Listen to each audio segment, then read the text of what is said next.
And we are live. Welcome back, everybody, to Beyond the Tool Belt, episode 248. Today, we have another special guest. Thank you for joining us on this Wednesday edition. Stay tuned, and we will be back after our short intro from our sponsors.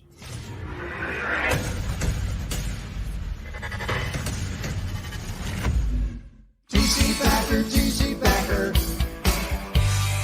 Roofing, siding, windows, gutters, solar. Roofing, siding, windows, gutters, solar. TC Packer.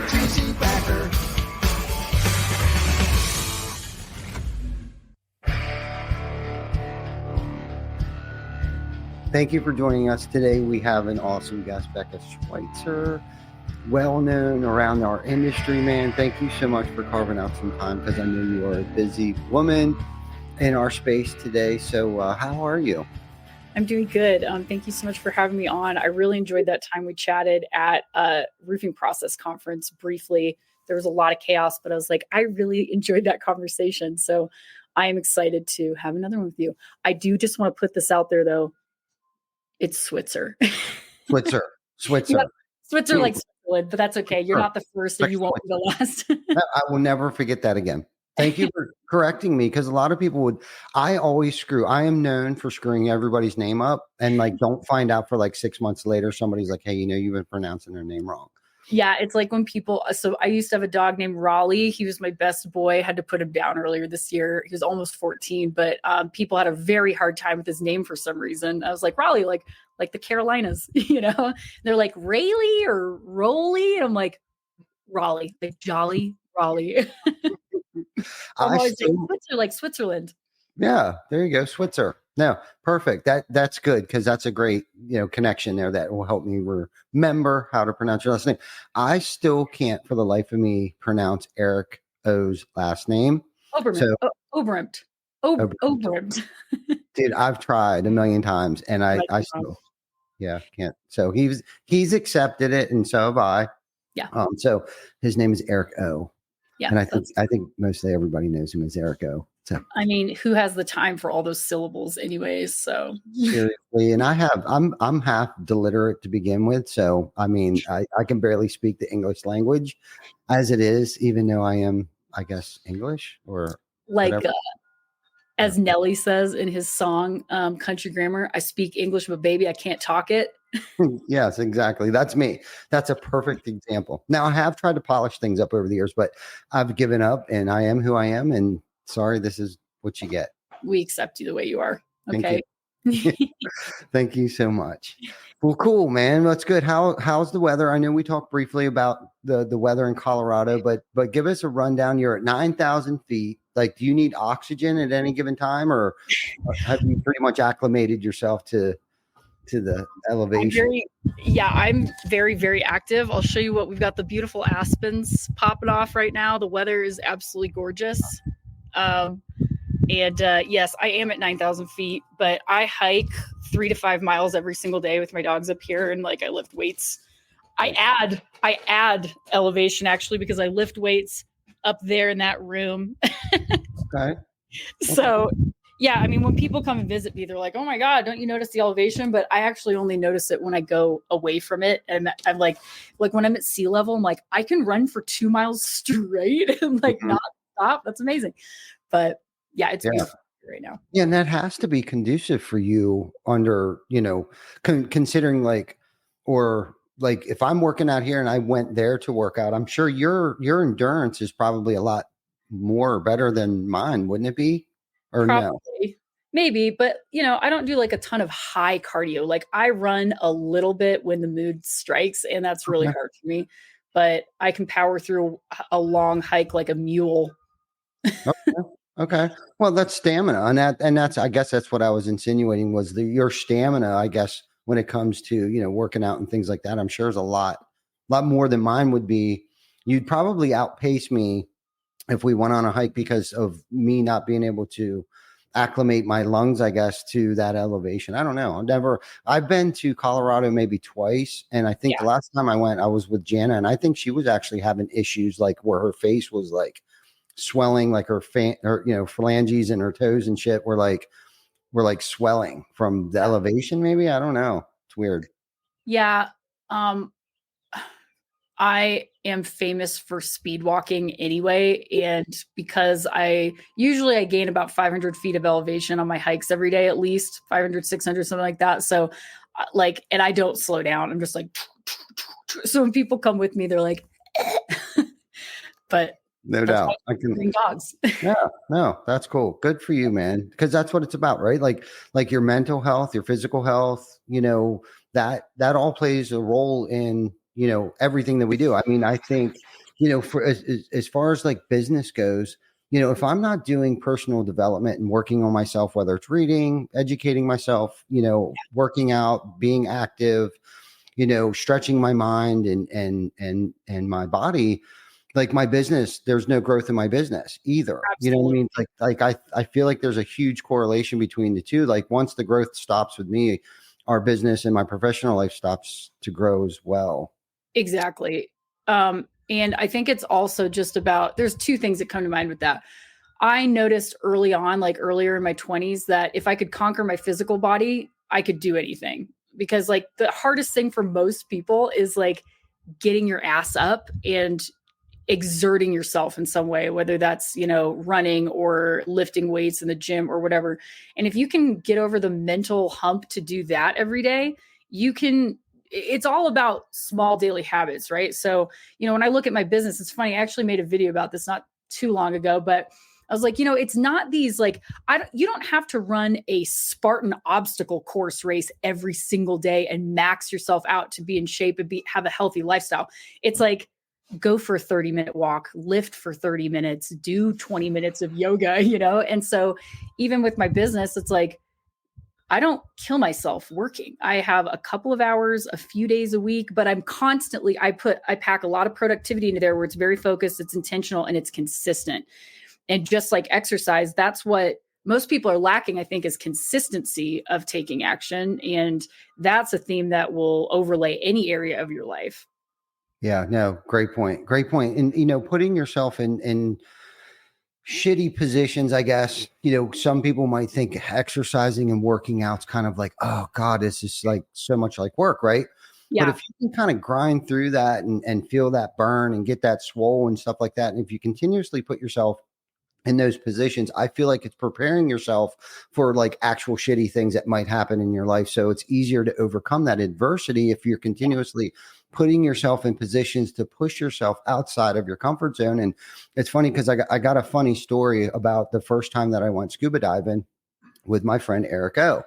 Yeah. Most recently, we were in Cayman a couple months ago, wasn't that long ago. And so I had to go through all this training and certifications and testing and stuff like that. And it sucked, man. I mean, it sucked to the point where it's like, this is really stupid. Like, why am I intentionally drowning myself? And that's how I felt in these pools, right? So I'm in the great state of Pennsylvania. There's actual scuba diving lessons here in PA. Yeah. So I went to a pool. It was a climate controlled atmosphere. Like everything was, controlled environment and all this stuff like that. But they had us doing really crazy stuff underwater, like pulling my mask out, turning my tank off, like all this horrible shit. And like, I would panic. Like I took water in a couple times and I dove to the top and the lady's like, you can't do that. Like, what do you can't do? Like I swallowed freaking water. Yeah. And she explained to me, like, you can actually like spit, puke, throw up, whatever you need to do in that respirator or whatever it's called. I can't even remember the name of it. Yeah. I was like, oh, really? She's like, yeah, if you get water in your mouth, like you can actually spit through the thing. So I was like, all right, cool. So that was like the first day. And then the second day they had us doing some other crazy stuff. Like, man, this is so dumb. So I call Eric up. I get home from this training, this lesson underwater thing. I'm like, dude, I can't come. And I'm giving him every excuse in the world.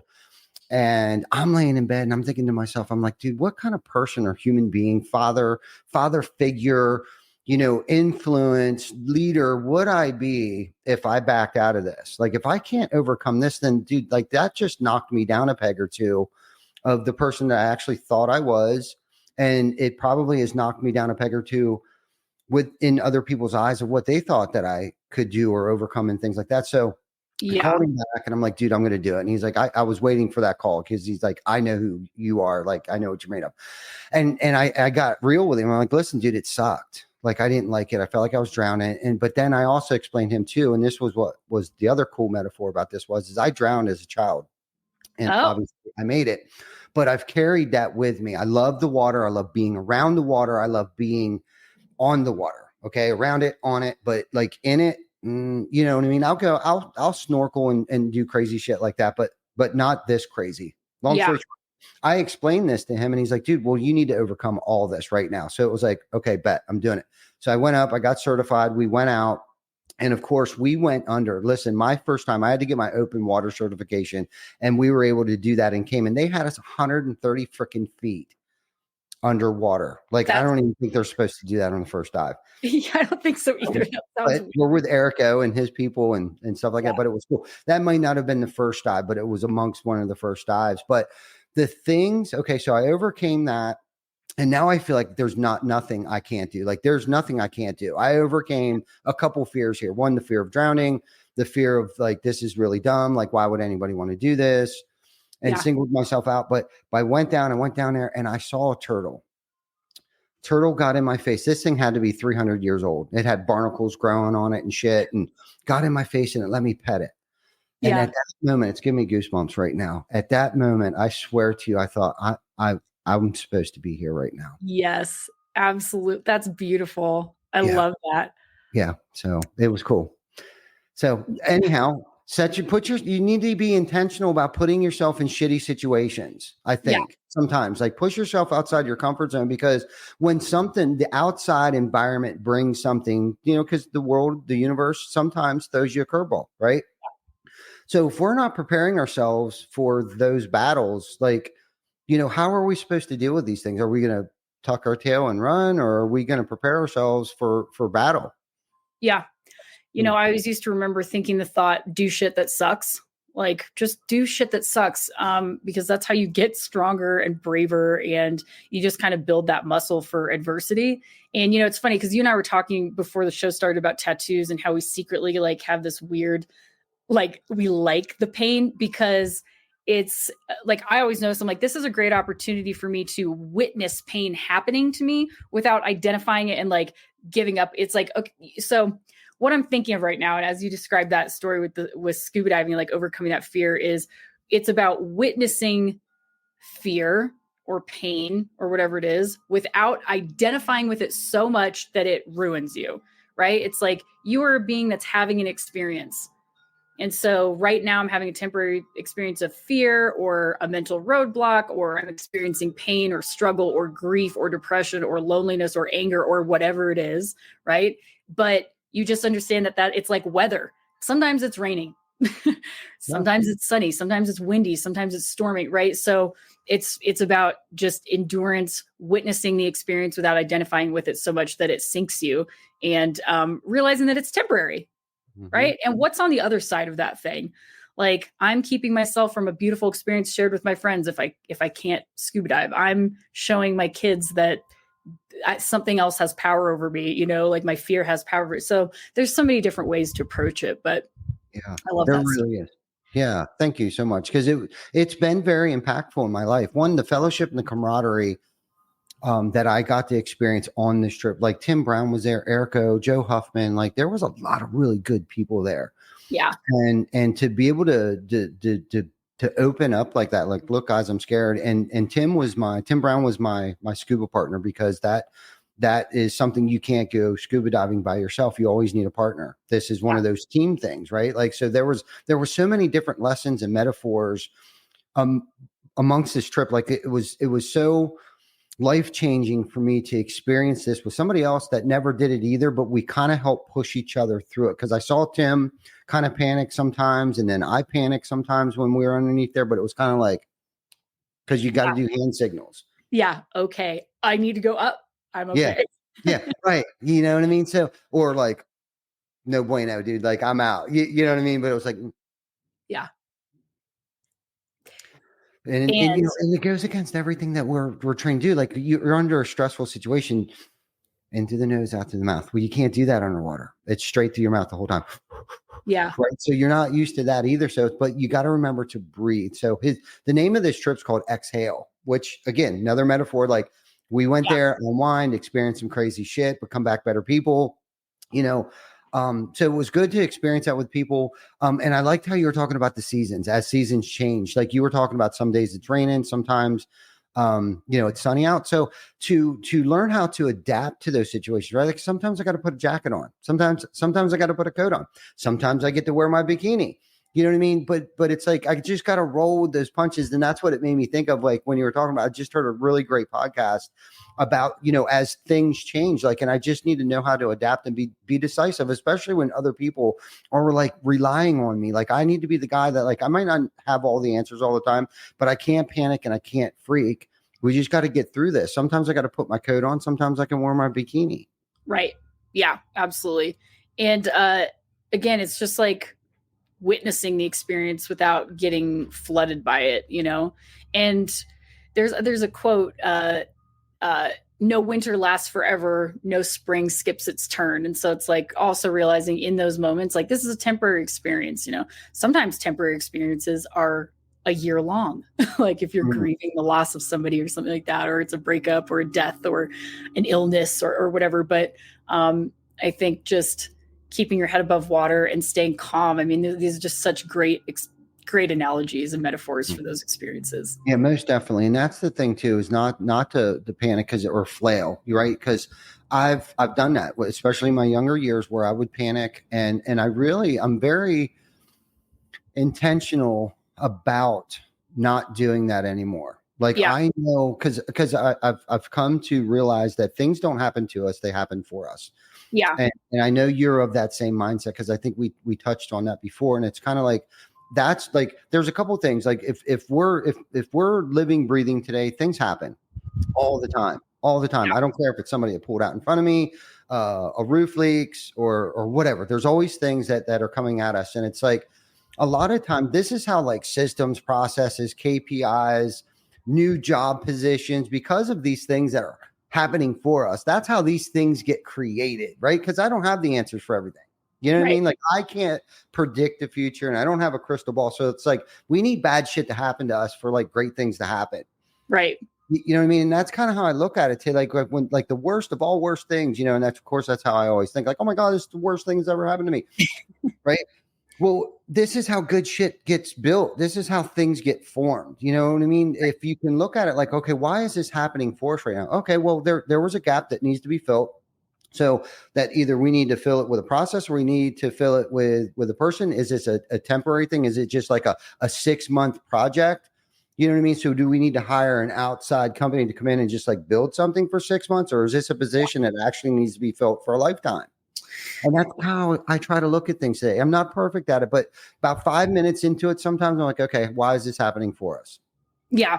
Well, that reminds me of the saying that necessity is the mother of all invention, right? And I had actually journaled not too long ago, maybe this was last year, but I'd written something about like how everything stems from problems. Like we don't come up with improvements or changes or redirection without hitting problems, right? Like we need to improve something or change something in our life. And so they're all just stepping stones to discovering new paths or better options in our lives or for our businesses or whatever. So yeah. But agree. people, again, I think we get too attached to the thing itself. We either get attached to the fear, like we talked about, or we get attached to the problem instead of seeing it as like, oh, this is just like a problem. For example, is just like a messenger. Hey, this thing doesn't work this way very well. This relationship doesn't serve you very well. This is not good for your health, right? And so they're just kind of signposts to be like, something's not working, and then we take it as information. And then we get to choose what to do with that information. And it reminds me of the concept of like, there's power in the pause, right? So many people are so reactive to everything. If you think you're drowning, you're going to react like you're drowning. If you think you're drowning and then you give yourself just a second to pause and be like, I think that I'm drowning right now. I'm not actually drowning. How do I want to respond to this? And it's hard to do, right? Because we're animals, right? And it's like, we are reactive to things, and it's easy to not just take a tiny moment or step back and we think we have to solve the problem exactly right now, or it's life or death. And that really puts us in a powerless position, I think. Yeah, yeah, and I'm so reactive to things too. You know what I mean? And I think that's helped me be a little more proactive, so I don't have to. I guess there's a difference between like responding and reacting. How am I going to respond to this? Like, give myself that 2.3 seconds to realize, okay, I'm not going to drown if I exhale, Yeah. right? And then inhale through my mouth, not through your nose, dum dum, right?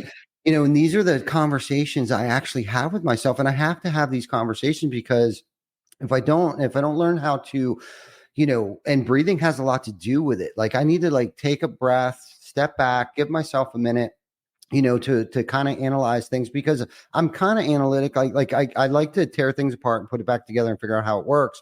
Yeah. And sometimes in certain instances, especially if I feel like I'm drowning, like I don't have time to like think about how the lungs are working right now and how they're compressing and decompressing and all this water's coming into my mouth, right? You know what I mean? Like I can't go through those motions, right? When I'm underwater, I just got to remember, keep it simple, stupid, just exhale, Yeah. regardless if you have a mouthful of water or not.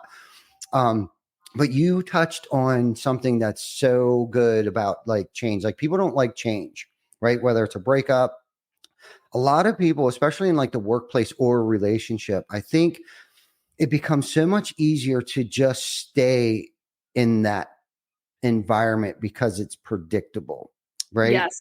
And then you try to throw a curveball at them and change some things around. It's like all of a sudden it was like, oh, I don't like change. But what I think people are experiencing is like when you change things like that, they're not really afraid of the fear of the change. I think it's more so the fear of the grieving that they don't even know that they're going to go through or they don't even know they're experiencing the grieving of the loss, even though it's going to be something good. The change is good. They Yeah. still can't see it till after a while. And like what they're experiencing isn't the fear of loss. What they're experiencing is grief. Would you Yeah. agree with that? Yeah. Well, gosh, this has been such a lesson in my life in so many different chapters. In fact, I feel like, oh, it's funny. I feel like part of my life purpose or like my soul's journey's purpose is to really experience and understand grief and then teach from that place of personal experience and lessen the suffering of others or help other people navigate that. A bunch of things popped off in my mind when you said that. So I'm going to kind of like Go for it. spider web off here. But the first thing was you mentioned something that I experience constantly, which is the fear of leaving good for great. Sometimes like we're in situations in our lives where maybe we're not super happy or we're not getting exactly the results that we want, but we're comfy. It's good enough. And that is harder to leave to take a risk for something better than it is to leave a super shitty situation. Or we're in a shitty situation that we're gaslighting ourselves and trying to pretend that it's good enough. I mean, man, I've done that in relationships so many times because I'm just, this is not my words, by the way, somebody else said it, but we are more comfortable choosing a familiar hell than we are giving ourselves the opportunity to experience an unfamiliar heaven, right? And I think about like those stories about former military guys, like prisoners of war that were captive in horrific situations for months or years on end, where they slept on a cold cell floor for years or months or whatever. And then they get removed from that situation, but they're so traumatized, they will sleep on the floor next to a Tempur-Pedic mattress with linen sheets and 1,000 thread Egyptian cotton because they are so now attuned to the dysfunction. Pain becomes familiar and it somehow becomes cozy.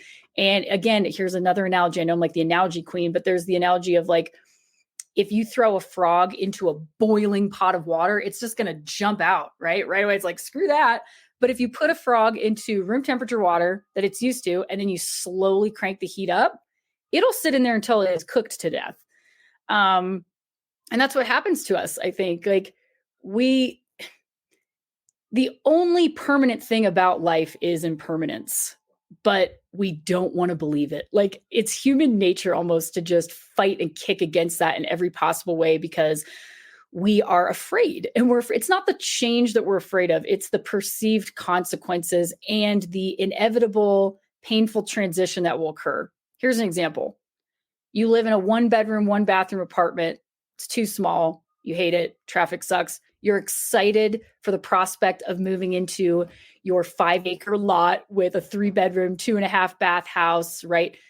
But in order to do that, you have to go through the inconvenience and the struggle of the possibility of getting your heart set on a house and then that one not going through, or somebody else getting it, or the fact that you just have to move. Moving is painful. You have to pack up all your shit and you have to go through the process of like the physical labor of moving it and getting it set up, and all of those transitions and the time and the energy and the possible disappointment in the process of house hunting, all of that. So it's just so funny. Like, look around us. Everything in nature proves to us that change is not only inevitable, but it's natural. Look at the seasons, right?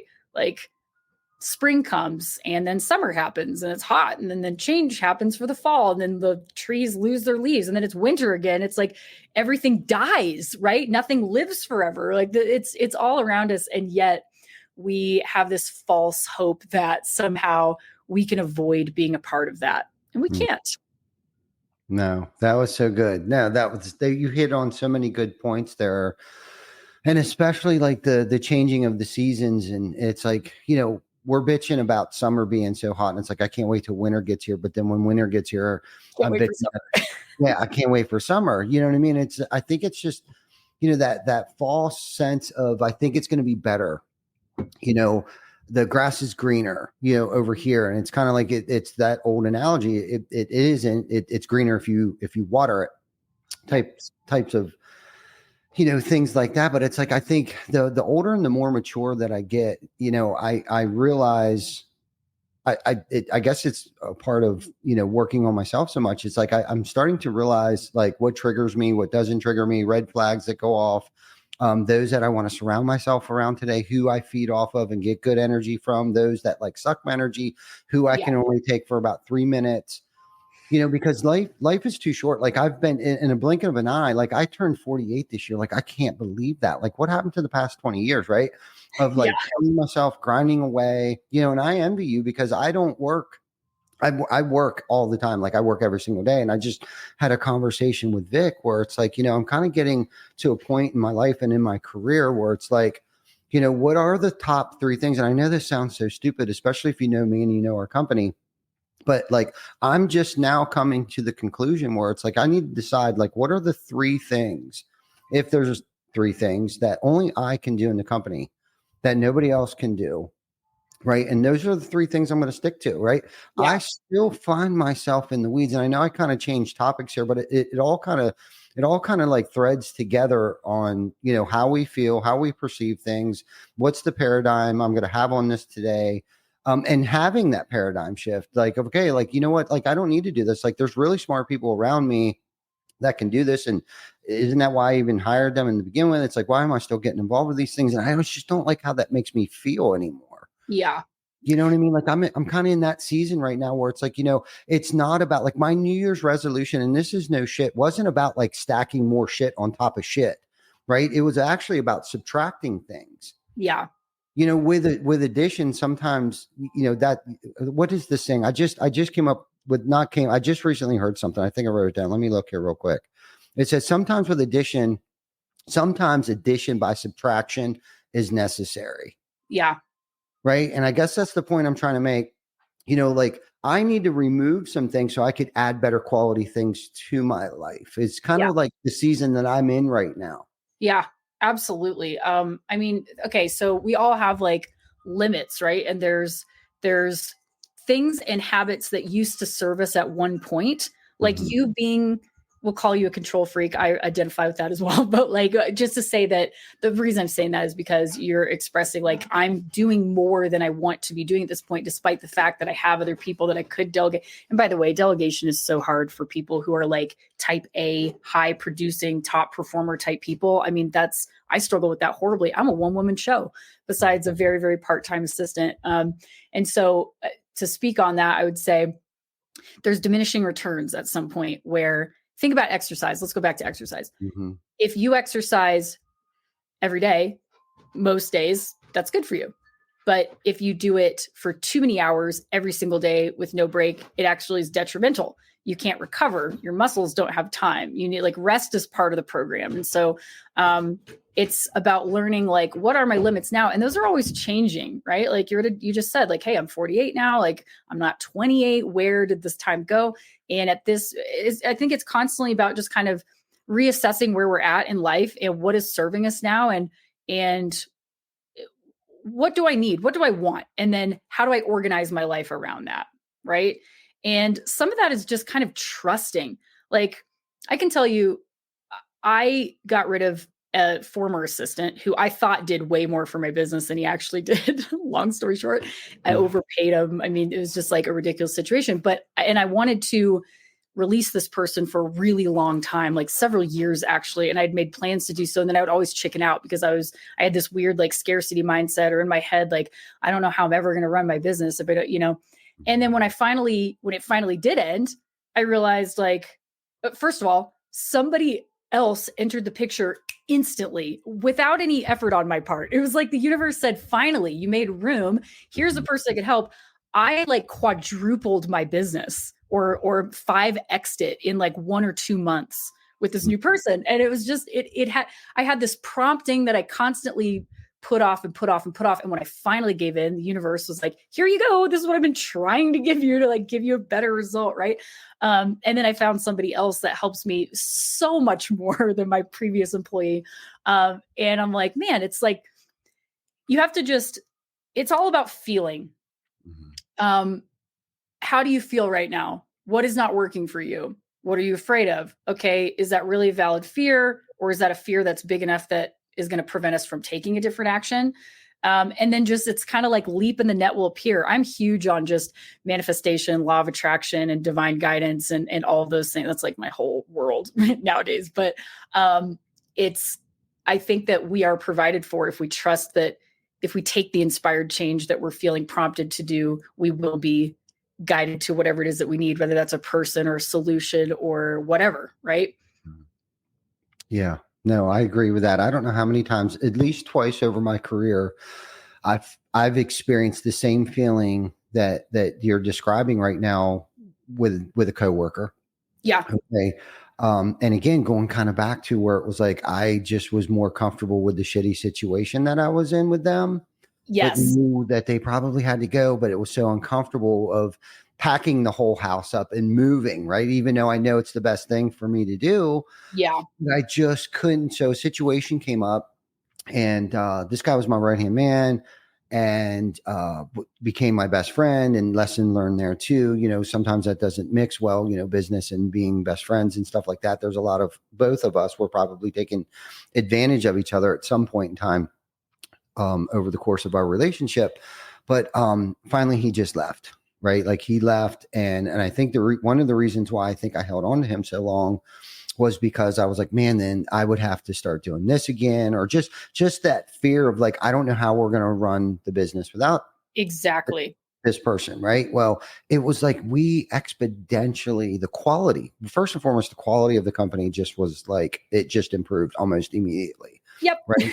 And the growth, the exponential growth that we experienced was just phenomenal. Like I couldn't even fathom like how great things had become. Not that there wasn't a couple hiccups and some learning curves along the way, but it was great. But I've actually tested this theory, and anytime we're kind of put in this situation or position, I always say to the team now, it's only happened, I think, twice since then, but I can't wait to see what happens next. Yeah.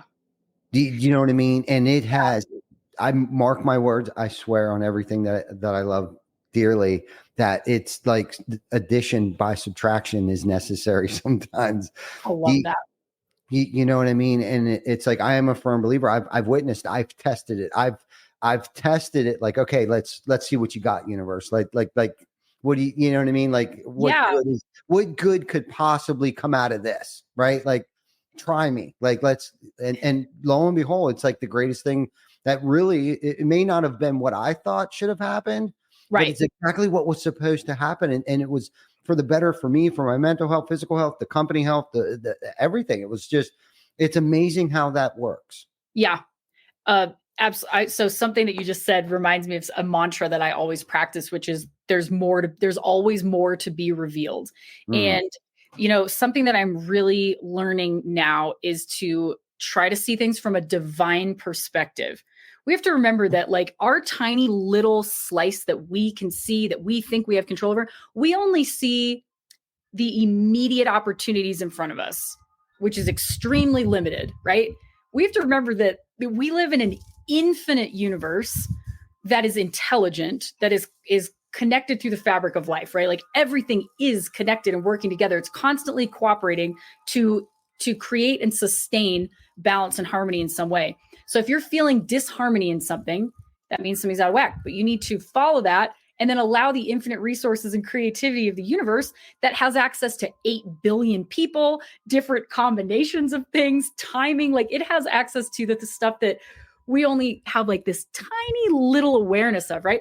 And that's going to bring new people. I didn't know who Kevin in California was. 21-year-old Kevin who just randomly showed up and helped me quadruple my business in 2 months. Like if it was left up to me, like, what are my options? I thought I had none. Or that I was just going to have to do everything or whatever. And so, yeah, it's like, there's actually a really great book called The Surrender Experiment by Michael Singer.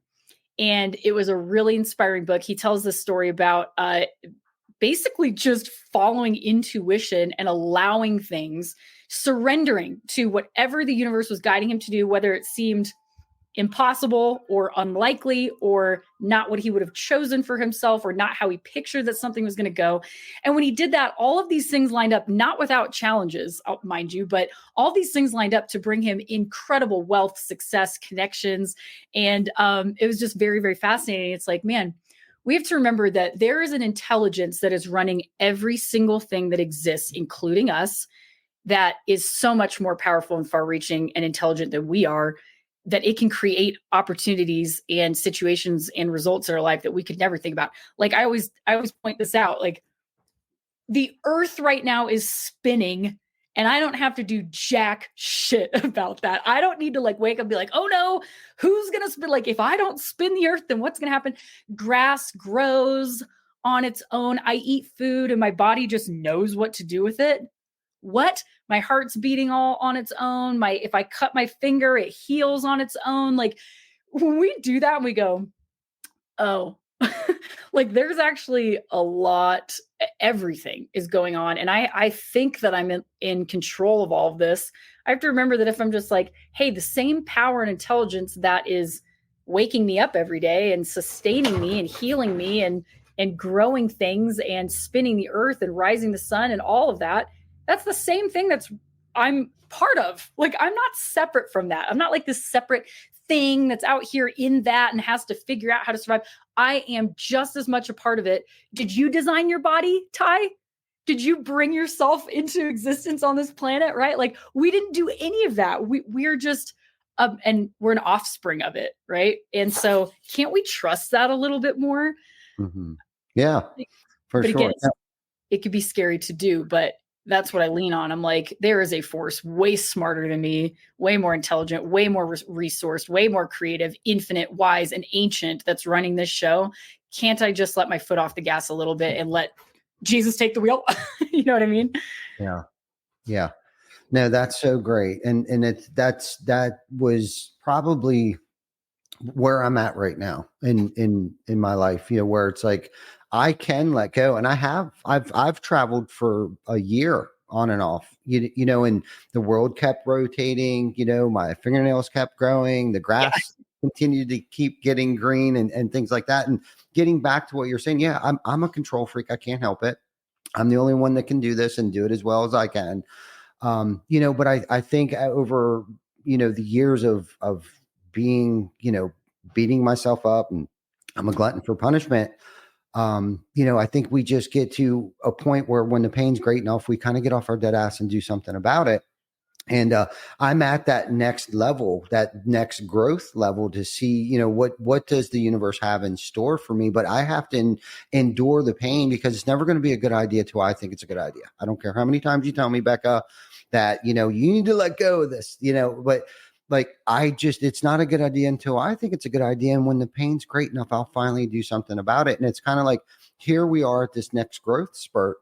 And we've been preparing ourselves, for next year. We started at the beginning of the third quarter of like preparing ourselves, being proactive. Ty Backer is actually being proactive. I'm not reacting when January 1st comes rolling around, right? We're being proactive and stuff. And because of that, is through the pain and the things, the trials, the tribulations, the tried and the true, and all that good stuff that we've gone through mentally, physically, spiritually, personally, has brought me to this place, to where I am and who I am, and what has made me who I am today. You know what I mean? But because of not doing things right the first time and screwing up multiple times, and I probably have more failures than I do successes in my life, and I know that for a fact. But I guess when I was sitting there listening to you talk about all this stuff, and I was like, I wonder at what point in time did she start to discover these things? You know what I mean? Was there a book when you were a 12-year-old child? You're like, okay, like there's a universe out there and I just play a small part in it. And if I can kind of just stay out of the way and things are just going to happen, but I got to play my role in this. Like when did all of this, metaphoric, the unison, the collaborating, like when did that all start to connect for you? In severe moments of grief, like the lowest points of my life, where if I did not seek out those concepts and ideas, I wouldn't be sitting here right now. I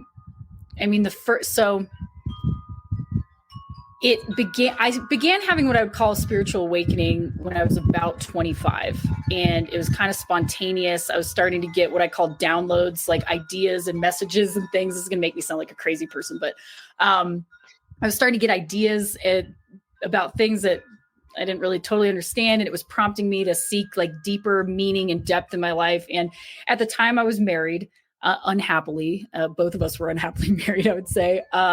And I was terrified to make a change. I was young and I didn't have I don't have a normal upbringing. Like my parents, my mother, it's not even fair to just say that she has borderline personality disorder. Like she's sociopathic, and what my therapist would call malignant narcissist with borderline personality disorder. So what that essentially means is she is a terrible person. She's very cruel. She is narcissistic in degrees that you could not possibly imagine. And she took pleasure in really harming my brother and I, like mostly in emotional ways, but psychological, emotional. So, and then my dad, I'm pretty sure, is like a clinical narcissist. I'm not using pop psychology here. This is like the serious issues. Okay. Mm-hmm. So they took us away from my whole family in Canada. I'm actually from Newfoundland, Canada, which is like 3.5 time zones away, and cut us off from our entire family for my entire life. And they were just terrible. Like I grew up in a house that had no love. It had a lot of severe, weird, creative punishments all the time. And like, I just thought I was a bad person. Like I don't deserve love. I must be bad. And so fast forward, I got married very, very young. I think subconsciously, it was the first person I dated. I had never even been with anybody else before. And he was 8 years older than me. And I think that was the first person that I kind of felt like somebody's going to take care of me, And we got married. We met when I was 19. I got married 2 years later when I was 21. And then throughout the years, we were not compatible in really important ways. And I had no emotional intelligence to navigate a relationship. Like, bless that man for some of the stuff he put up with for me, because I just didn't know how to navigate anything. But I was unhappy, and I became increasingly more and more unhappy. And then I started kind of waking up spiritually and having these thoughts and feelings and promptings and leadings into directions that I didn't fully understand, but felt very, very strongly about. And long story short, I had finally separated myself from my parents, went no contact with my parents, which they didn't even give a shit. It's been 11 years now. They've never contacted me. And so I was terrified to split up from my marriage because, first of all, to me, that was a no-no. I had Christian guilt, right? I was like, well, you don't get divorced. I chose this path and I didn't want to be a worse person. I didn't want to hurt somebody by leaving a marriage. And it just seemed like that wasn't even an option. Well, continue the years. You can't live in misery like that, right? And again, this is not about him. It was about me. He was a great person. We were not a good married couple, right? And so finally, I split up from my marriage. And when that happened, I was not prepared for everything that was going to hit me like a freight train. I didn't have a family. My parents didn't show up for me during my divorce, never heard from them. I had nobody. And my business suddenly, it was like, now I'm running a business by myself. I had nobody. I had moved into a new state where I didn't know anybody. Like, so all of that was just hitting me so hard. And this goes on. I mean, I dated a really wonderful person who is still like the love of my life, quite frankly. But he was really loving me and like showing up for me. And it was so unfamiliar to me.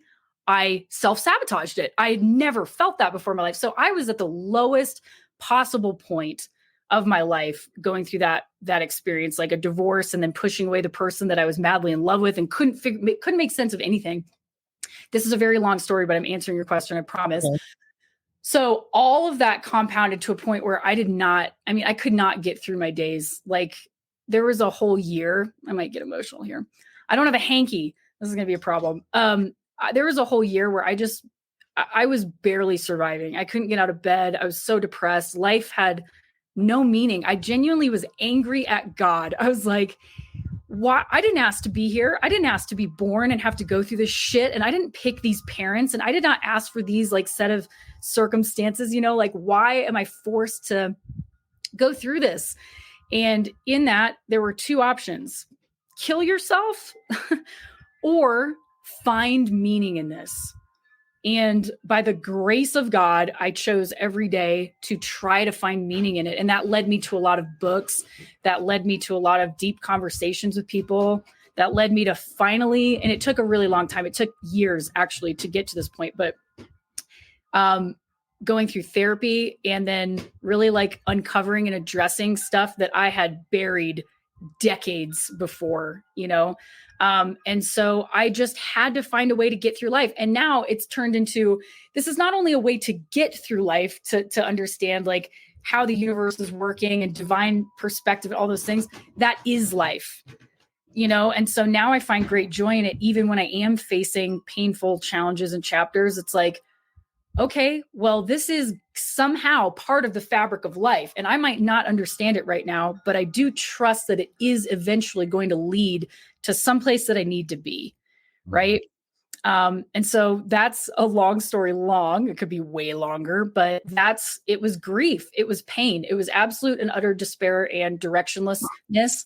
It was falling out. It was divorce. It was breakups. It was all the types of grief and pain that led me to my journey with spirit, with God, with trying to find meaning in the universe and actually beginning to find it.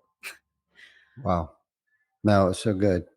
That was so good. And it's a perfect example of overcoming adversity, and just know that you're not alone. All those feelings, maybe not all of your experiences aren't the same as other people's, but I think the feelings, a lot of times the emotions and the feelings and how we treat other people because of our upbringings and things like that. And we don't know how to react to certain people actually being nice to us, right? Like we need to go through all that stuff. It's like once we have that moment where we can it's almost like hovering over yourself. And it's like, you know what? I just treated this person like shit for so many years. Like you can almost see how you impacted or affected other people.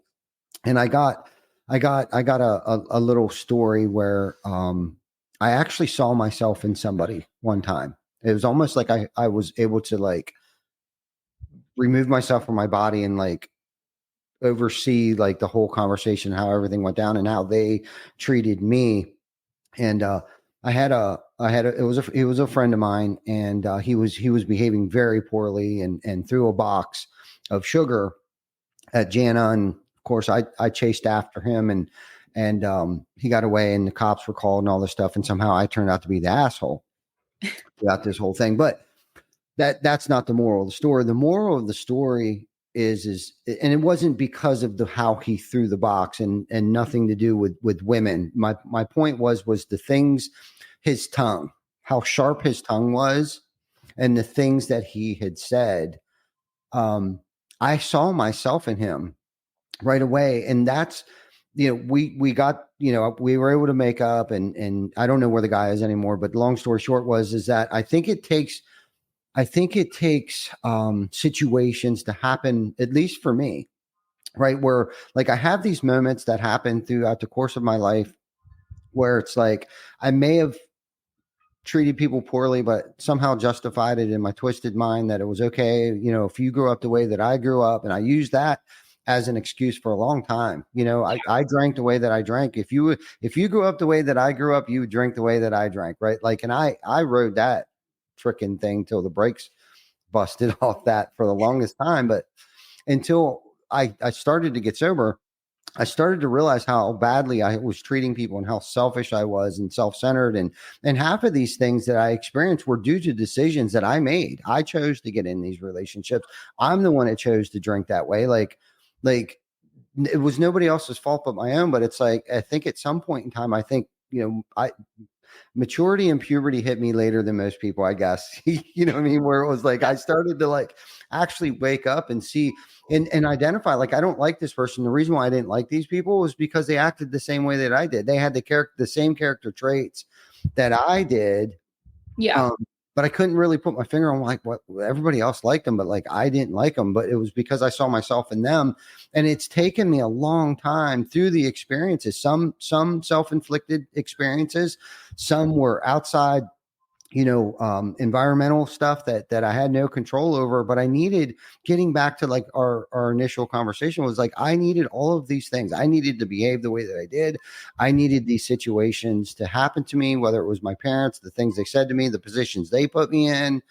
Um, or the things that I put myself in to be the person that I am today, to have that empathy, to care, to actually have a relationship with another person, right? Like I didn't know how to have a relationship, friendship, whether it was a friendship or, a girlfriend. Like I didn't even know how to do those things. Yeah. I really didn't. I didn't know how to reciprocate love to somebody else. It was a take. I thought you were here to serve me.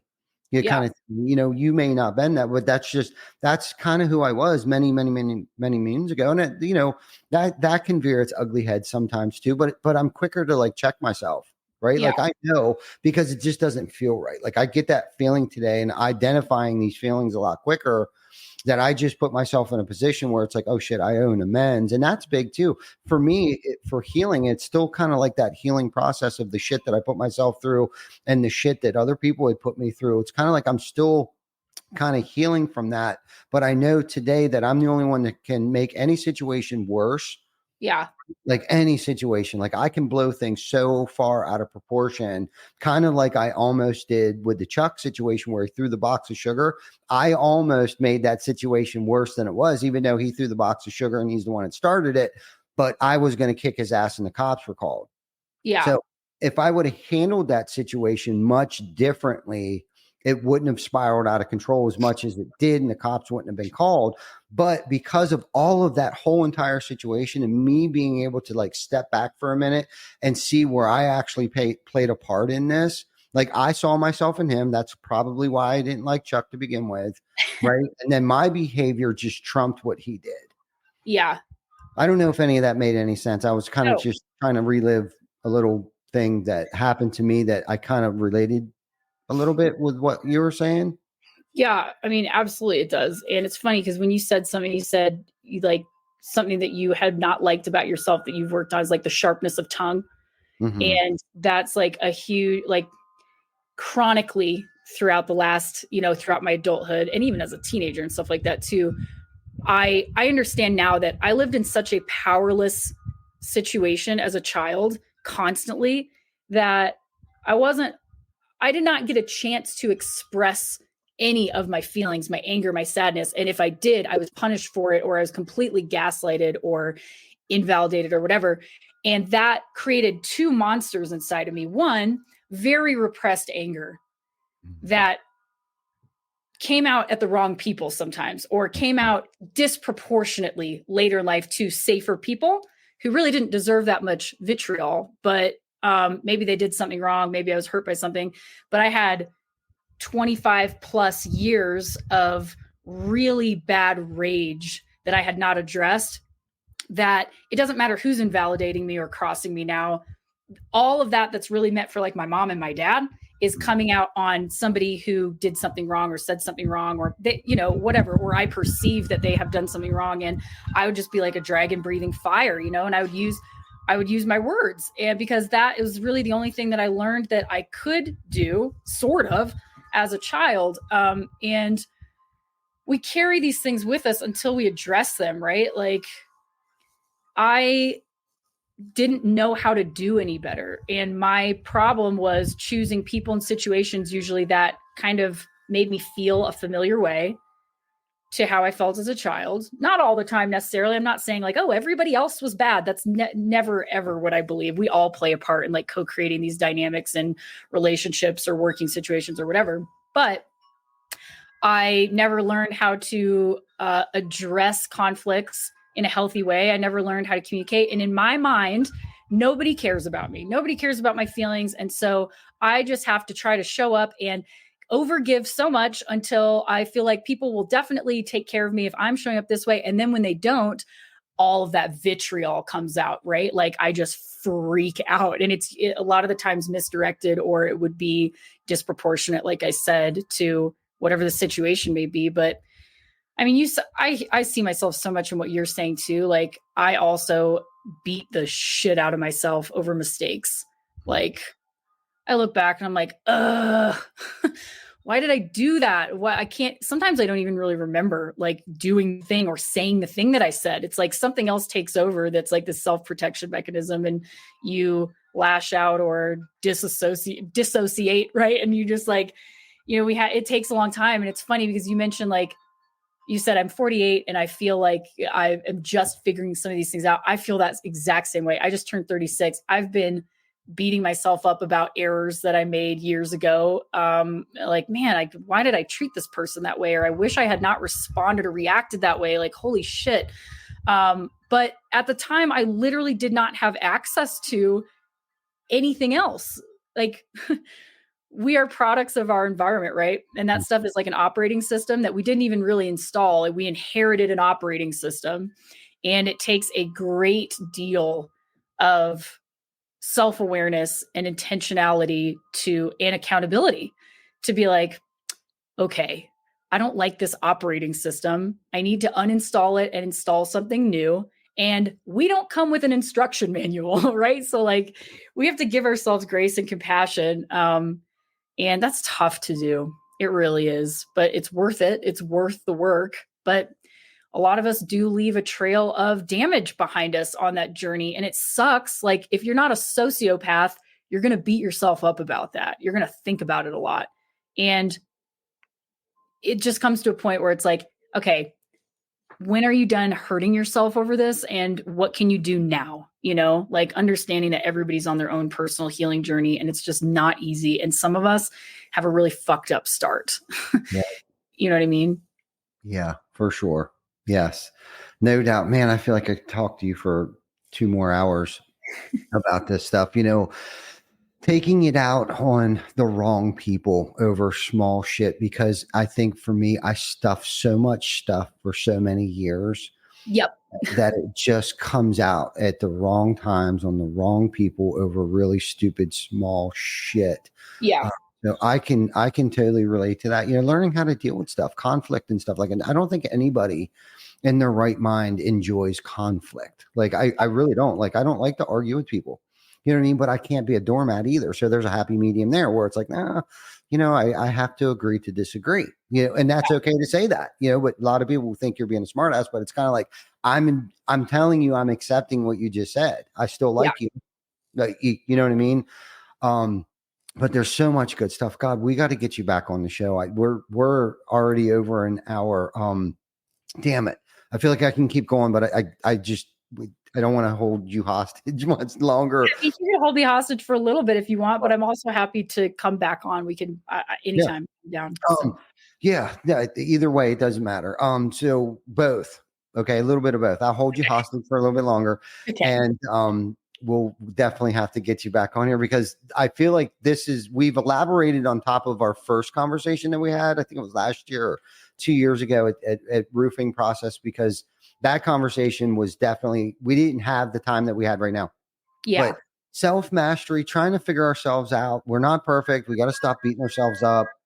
I agree with all of that stuff. And it's a shame that most of the world hasn't identified these things.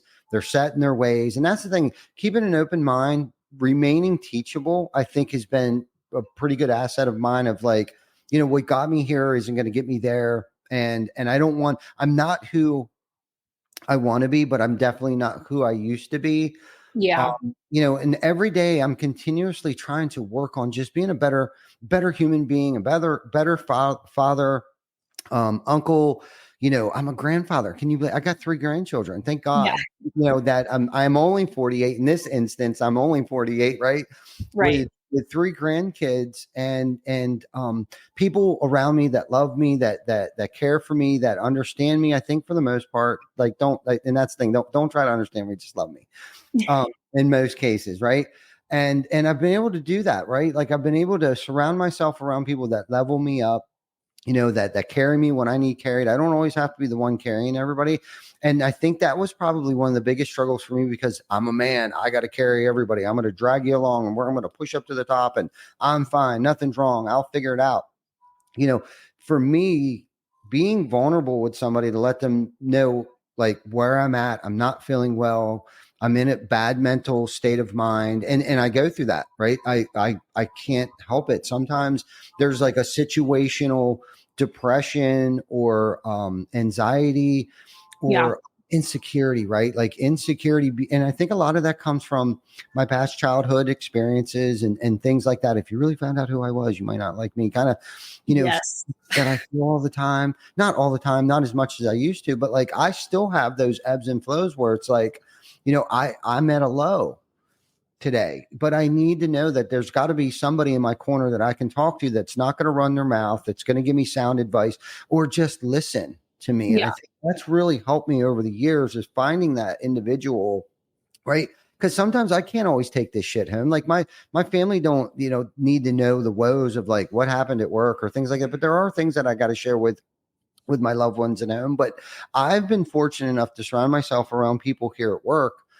that believe in the same things that I believe in, know what the mission is, and that I feel like I can really be vulnerable around. And I think some people are just so afraid or don't know that there are people out there that will actually listen to them and actually care about your mental state and your physical well-being. Yeah. Yeah. Oh man, learning to lean on people. That's the other thing. Like, Yeah. I'm starting to do that now, but it sucks when, like, okay, I'll go back to like my upbringing. The people who were supposed to care about me the most by default did not give a flying fuck about me and actually enjoyed watching me be in pain, which is a real mind fuck, right? So I grew up having to I became hyper independent, first of all. And I even shut a lot of stuff down. I was telling this to my therapist not too long ago. I was like, I remember my friends joking that I was like a robot when I was a teenager. And I thought that was funny at the time. Like, haha, nothing really can shake me. But I wasn't letting anything in. I didn't feel really, really good. And I also didn't feel really, really bad. I just kind of didn't feel anything because after 2 decades of feeling terrible, eventually it's a survival mechanism. In fact, I remember a very distinct moment. I don't remember what had happened. I was being punished very severely for something, and I was a child, and I was in my bed in my room, and I had been crying locked in my room for hours at this point, and nobody came, nothing. And I just remember feeling so exhausted from crying and realizing nobody was going to come for me that I literally just had the thought, it was like a different voice came in and it was like, you need to not feel anything anymore. Like the only way that you're going to get through this is like this life until you're old enough is to just stop crying and just endure until the end. Like you don't have any control here. And I did that, but to a degree to where that persisted for so long. And I was defensive. I was, I just became kind of like, I used aggressive humor a lot. Everything was just like, keep everybody out. And be charming so that you're likable enough you get through. But it was like, I didn't realize now, but now I see that part of me was just absolutely fucking terrified of human beings, like who are you going to trust? Nobody likes you, or I've always kind of felt like an imposter, or like on the outside, like I don't have a family. Where do I belong? Like, who do I belong with? Where do I belong? It's like this crazy, deep, deep, deep seated thing. I feel like I'm getting off course here, but you're saying, not at all. So yeah, just trying to figure out like how to be in the world and where you belong and reaching out. That's what we were talking about. I could not support myself in my emotions because I was so disconnected from how I felt that I certainly couldn't imagine that somebody else was going to be able to be there for me. And it just, you feel like you're going to be a burden, or that you are needy, or something in you is just not letting you reach out for support. And finally now I can say, like, for example, I'll be vulnerable with you right now, Ty. I have been so lonely in my life, like the last year or so. I live in a beautiful place, but I'm very isolated. Like, I don't have community up here. The nature of my business is that I work by myself on the internet. All of my relatives live in Canada, 3,000 miles away. And I only really met them in my late 20s when I, for the first time. So it's like, I don't have those built-in kind of connections and communities. And so, like Saturday and Sunday, I literally cried all day. Like, I was in a very, very low spot, and I spent the entire afternoon pretty much on Saturday on the phone. I finally would call people and I'm like, hey, I'm not doing good. Like, I'm very, very sad. And it was very, really cool just to see like people just sit and listen and like FaceTime you. Hey, you like, they don't need to fix your problems. They're just like, hey, I understand how you're feeling. Like, and just kind of let me air stuff out. And then that in and of itself is healing. Mm-hmm. And it's funny because maybe you can relate to this, or maybe not. I don't want to assume. I always felt like, maybe not, because you did say something earlier that might be the opposite of what I did as a younger person, but I always felt like I needed to be there for everybody else. Like, I wanted to, but I had never let anybody else in on my problems or my depression or my suicidal ideation or my grief or any of that. It was just like, I constantly found purpose in being there for other people and going the extra 25 miles for them, doing stuff that I had no business even doing, that some people look at and be like, wow, that's really insanely generous or selfless. But I think I was self-abandoning in a lot of those situations, for people that probably didn't always deserve it either. Mm-hmm. And so it was really hard for me to like, let other people do things for me. I still have a problem with that. Men, I have to tell myself in my head, let this man open the door for you. He wants to open the door, like little stuff like that. So even, the big stuff, when you're like, hey, I am having a scary low day right now. I need support. That seemed like a really big stretch, Yeah. But happy to report I'm doing that now. Well, good. I think for me, I can relate to what you were just saying, going way over and beyond and being super generous. I think for me, it was because I just wanted people to like me, and I thought I needed to do things for them to get them to like me, right? Exactly. To be popular.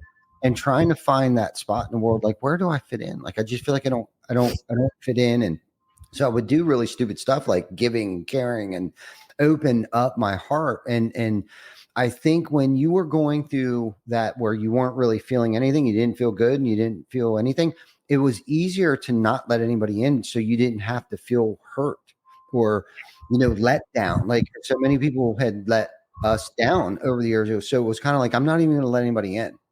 Yeah. At least for me, you know what I mean? Because I remember experiencing that during like even after like a breakup, where I would just like shut down, and like I was like, not heartless in a mean way, but like emotionless. Like, nothing can affect me. I'm not going to let anybody in. I'm not going to do anything. I'm going to put my head down, and I'm just going to do my thing. Right. And so I've been through that. And I've also struggled, especially in school.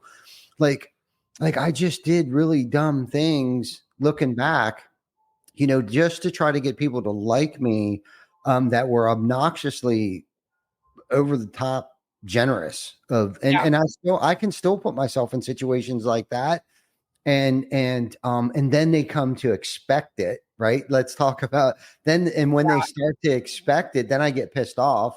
Yeah. Right. I was the one that actually created that. Like that's something I had to identify too. Like I need to be super cautious of like, because I'm very caring and I'm very giving. So I'll overgive to the point where then like people just like expect things, right? Yeah. And then I'll get frustrated or I'll get upset or I'll get resentful at these people or individuals that I've been super generous to, and all of a sudden I'm not generous anymore, and then they don't like me. Yeah. And now I've you're a been narcissist. yeah. You're like, excuse me. Yeah. You know what I mean? So it's like I have to I've learned that about myself. But I also got to be careful because I want to let people in. You know Yeah. what I mean? And it's like I've created, and my perception of things too is not always the greatest. And again, that's where like being able to talk to other people, like, hey man, am I being crazy right now, or is this kind of fucked up? Like this situation Right. that this person is putting us in, right? I know that's screwed up. Okay, good. I just wanted to make sure that I wasn't thinking, that I'm being taken advantage of when I'm not being taken advantage of, because I can be very easily taken advantage of in a minute and allow it to happen. But I have to know that I put myself in that situation. I did this to me. Like yes, they did it, but I allowed them to do that to me. And again, I think this is a part of like kind of for me is like growing up and maturing a little bit of like being cautious on like who I'm putting myself around, like who am I allowing into my world today? Because this is what's cool about this. We actually get to pick and choose who's in our lives today. Yeah. Right. And there for a minute, I don't think I understood that. This is so funny. I had this exact revelation very recently where I was like, because I guess this is probably a product of, think about it. When you're a child, you're born into a family. You don't pick your family, you're in it. Right. And then you make friends by proximity. Who lived on your street? Who did you go to school with? Who did you go to college with? And then it's who are you working with if you do a normal job, right? And you're not really actually choosing. And you find that subconsciously it's just, I am in this situation and I need to find a way to fit into it. And then we start to break away from that. And it's like, I can choose the type of people that I want to have in my life. And like, also you can choose who you don't want to have in your life anymore. Exactly.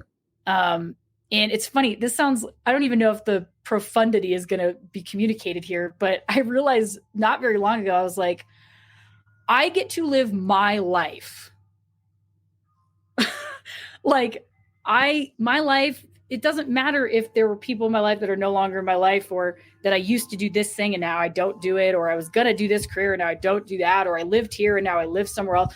All of those things, like for some reason felt like this scary departure from like being included or something. And now it's like, your life will go on. Like whether people were not a good fit for you and they exited, or you fucked up and they exited, both things are going to be prevalent, right? Like your life is still your life, and there's still an infinite universe where you're going to have new opportunities and like get to design the life that you want. But man, it's hard. It's tough. Either way. Hard.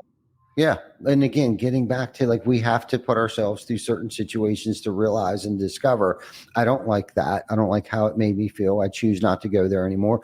And knowing that I have that decision to make, like, I don't have to go there. It just makes me feel uncomfortable. And not to sound contradictory on like, put yourself in uncomfortable positions, like get comfortable with being uncomfortable. Like I 100% believe in that. But like when it comes to certain people and places, like I don't feel comfortable going to a bar every night and I don't feel comfortable in a bar anymore. It doesn't make me feel comfortable. It's not conducive to my mental health. Right. I have way better things to do with my time than going to a bar every night, even though I don't drink. But I've tried that. I thought I could still hang out with the old people that I drank with and things like that. I've just come to realize that that's just not conducive to my mental state of mind, and nor are those the people I choose to hang around with anymore. Yeah. Because there's much more healthier things to do and healthier people that believe in the things that I believe in and are trying to accomplish the things that I'm trying to accomplish. And they feel and have experienced the same trauma or good experiences that I have. And those are the people I choose to be around today. Yeah, exactly. It's just like a weird, again, it's like all about the sense of belonging and like worries of exile, or like, who am I now? Or am I going to be shunned or whatever? And, like Doesn't 2 matter. years, I never had like a drinking problem at all. I never kept alcohol in the house. Good for you. But I still, my social activities, generally speaking, were going out and drinking because that's what everybody did, right? Yeah. And drugs. And I had some fun back then during that, but I also realized that like I make very bad mistakes sometimes when I'm drinking, cheating, saying, doing reckless, dangerous things, like stuff that I would never do in a sober state of mind. Right. And I realized like 2 years ago, I was like, drinking makes me a bad version of myself. I don't like who I am when I'm drinking. Not that I'm doing it that much, but when I do, I don't like what I do. I don't like how I think. Like I literally don't care. I like there's no inhibitions in my brain. And there's actually a lot of science behind this with what they call complex PTSD, which is what I would fall into very much so just from like my very traumatic upbringing. But your brain physically develops differently. Like your amygdala is shaped differently, your hippocampus is shaped differently. And that has a lot to do with your impulse control. And so like add that to drinking. There like I would just do stuff. I didn't care. There were no consequences in my mind. And then afterward I'd be like, oh my God, why would I do that? Right. And it's like, so I just decided I kind of gave it up. Not that it was like a huge sacrifice for me, but I also am not hanging out with the same people that I was my party friends, right? Like stuff happened there. We're not together. It's like, that's all we did. And now it's funny because like I kind of gave it up and then I wouldn't say when I started drinking again, but if I would go out and have a drink or two and I'd start even just get a little bit tipsy, I'm like, I don't actually like how this feels. I'm just slower and dumber. And why can I not be here in this situation with poison in my body or not? What's the difference? Like, why can't I go to this dinner and just be sober? Why can't I have this conversation sober? Why can't I go to this concert sober? What's the difference, right? And it just brings up a lot of questions. So now we're veering off into sobriety, but I'll still have like a glass of wine once a month at a social dinner or something, but that's like the extent of it. And even then I might not finish it because I'm like, I feel my brain getting dumb. I don't like this. You know? Well, good for you. I mean, because I know for me, I just didn't know when to stop. I made very poor decisions, and I'll still go out to dinner where there's alcohol served. I'll still go to bars. I'll still go to dinners and things like that. Like I don't hide from it whatsoever. And when I came to that revelation, like you had mentioned, like I can still be in those atmospheres and not put alcohol in my body. Yeah. I mean, and I think for the longest time too, especially when I first got sober, I didn't know that. Yeah. I thought if I'm going there, I need to drink. That's why I'm here. There's other reasons why people are here, whether it's a networking event or a roofing conference after VIP party or things like that. Like I actually enjoy those things now. I actually get to remember them and I don't feel guilty about the things I said or did when I was there the night before because I don't drink anymore. So it's like I remember, I have great conversations, and that I'll be quite honest with you. That's where I've met some really great people was those after hour parties after roofing, the conference is over and the VIP parties or the networking events. We're actually hosting one tomorrow here. You know what I mean? And there may or may not be alcohol here, but you know what? I don't really give a shit. That's just not my thing anymore. And that's not because I used to think that's how I could only cope with life. Because I liked how it made me not feel. I liked how it gave me that liquid courage where I felt like, I was actually I felt free. I was able to open up. I was actually able to have a conversation with a human being. Well, I'm having one with you today. I didn't need alcohol in my body. Yeah. You know what I mean? Or any type of other mind altering substances. And I think once I got over that hurdle and realized that I actually have a more productive life today, I feel smarter because I'm not hungover and feeling burnout or whatever the case might be with the substances that I use. Sometimes like I just didn't know when to stop. And I thought I was working harder and it made me more creative and all these stupid things that I used to feed my head with that like why I needed to do the things that I did were actually the opposite of the productive part that I thought it was giving me. It wasn't. It actually was holding me back. So anyhow, I'm going to let you go. We've been on here for an hour and 21 minutes. We're definitely going to get you back on here. Perhaps we'll run into each other somewhere too along the line, either at RoofCon, Win the Storm. I know we're go to SRC Window Storm and RoofCon here at the end of October. So if you're at any of them, do not hesitate to come over to our booth because we're going to have to jam out again like we did today. Absolutely. I'll be at RoofCon. I'm also going to be at Western Roofing Conference, and then I'm going to be at whichever one is Marco Island. What's that? RPC, I think. Roofing Process Conference. Yep, so yep. I'll be around. I've really enjoyed our conversation. And yeah, I like that we don't talk about roofing. Like, let's talk about the human experience. Yeah, no doubt. Right. I mean, that roofing is just a byproduct of us. Yeah. It's what we do. It's not who we are. Exactly. So thank you so much for coming on. Thank you, everybody, for tuning in and hanging out with us. We still got quite a few viewers and listeners out there. So thank you guys for taking time out on your Wednesday afternoon. If you haven't liked, loved, or subscribed, please do that. And if you didn't catch us in the beginning of this, please check us out on the replay because this was probably on my top 3 favorite most episodes. And I'm not lying. This was so good. So thank you. I feel like I can accomplish anything now after our conversation. I just kind of feel freer for whatever reason right now. But I love that. Yeah. So thank you so much for the therapeutic conversation that we had today. And absolutely. Yeah, I really enjoyed it. Thank you for sharing so vulnerably so much about your story too. It's so connecting and honestly healing to be like, oh, other people have felt this way. Other people have also made mistakes. Like I'm not the only one that's, you know what I mean? So It's really nice to hear that. It is.